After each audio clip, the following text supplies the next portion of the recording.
7-year deal at Yeah. like $2 million per season for Bobrovsky and have him there till he's like 43, just like Marchand. And then you got Jacob Markstrom.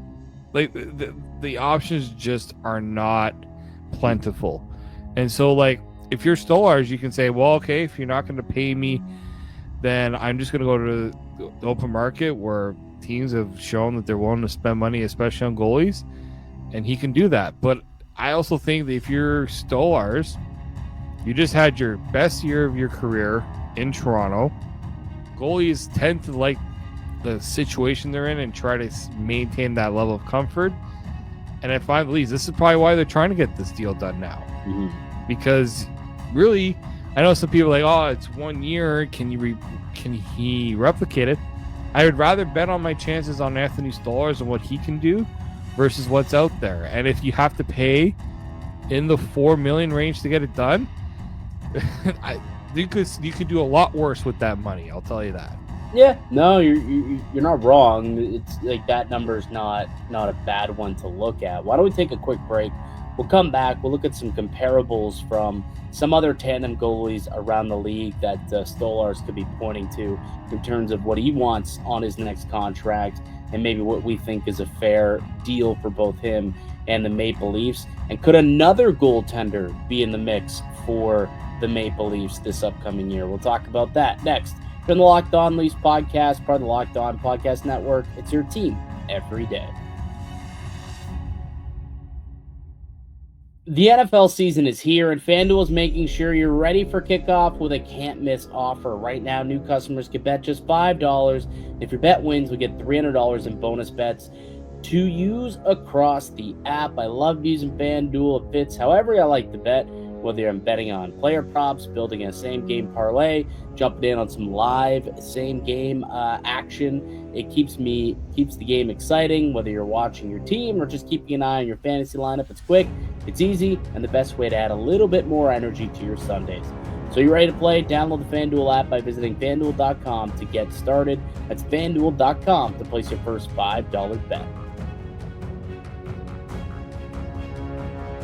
Welcome back into the Locked On Leafs podcast. Mike DiStefano, Dave Morisuti with you, as we are each and every day. Starting Monday, we're back to 5 days a week, Monday through Friday, each and every day, bringing you nothing but hot Maple Leafs content. So if you're a big Leaf fan, you want to be up to date with what's going on with the team, make sure you're locked into the Locked On Leafs podcast, wherever you get your podcast from. It's free and available there, and also on YouTube if you want to come and look at our mugs from time to time. So we're just talking about a potential extension that could be in the works for Anthony Stolarz and the Maple Leafs, coming off his really solid year one. He goes into his second year, and you had mentioned before it may be better for the Maple Leafs to get an extension done before the season and bet on Anthony Stolarz. I've heard that before. Do you want to know which player I've heard that with before? Which scares me? Yeah, sure. Jack Campbell.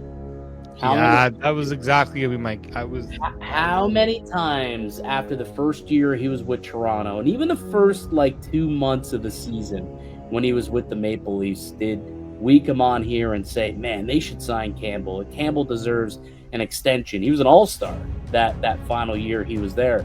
And then it all fell apart for him. And it's because it was a small sample size.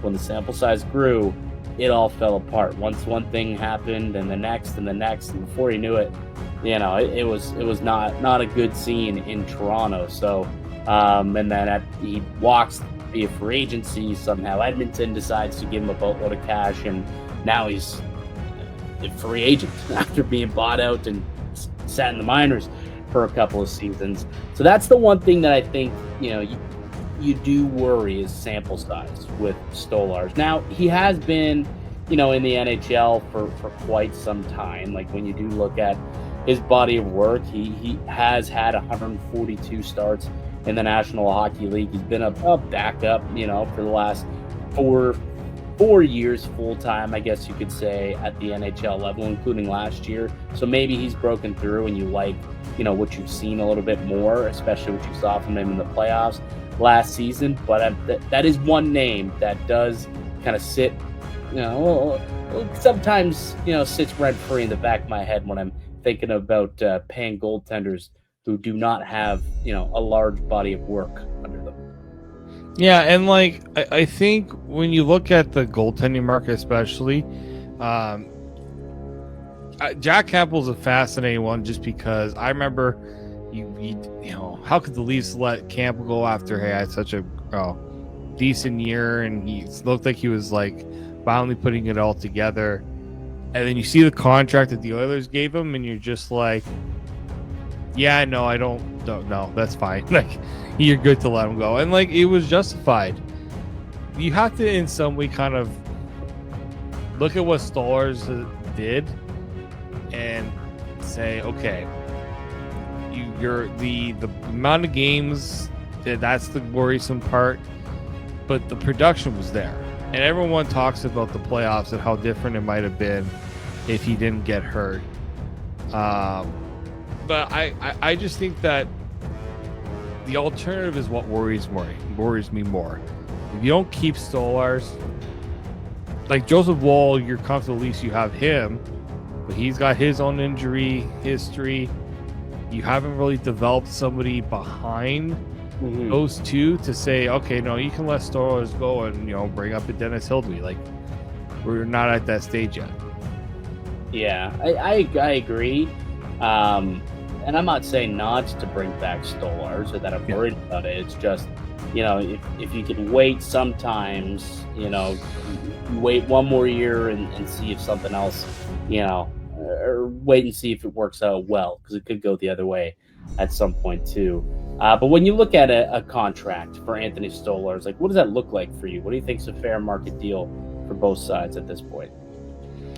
I look at Stolarz and I'm saying, like, at 31 years old, maybe I'm okay with a max like 3-4 years. If you're gonna if he's pushing for term, but something tells me like they're gonna try to keep this like a short-term deal, like maybe 2-3 years.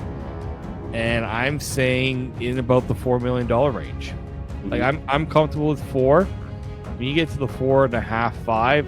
Like, to me, that's like, it's tough to get that type of money right now for goaltenders. Like, you have to prove that you're durable enough to play a good chunk of games, and you've got to have some, like, the production. He's got one of the two for sure. He's got the production, just does not have that ability to say, I could play 50 games in a season for you. Yeah, he hasn't done it yet, at least, and that is kind of the concern when it comes to paying him that boatload of money.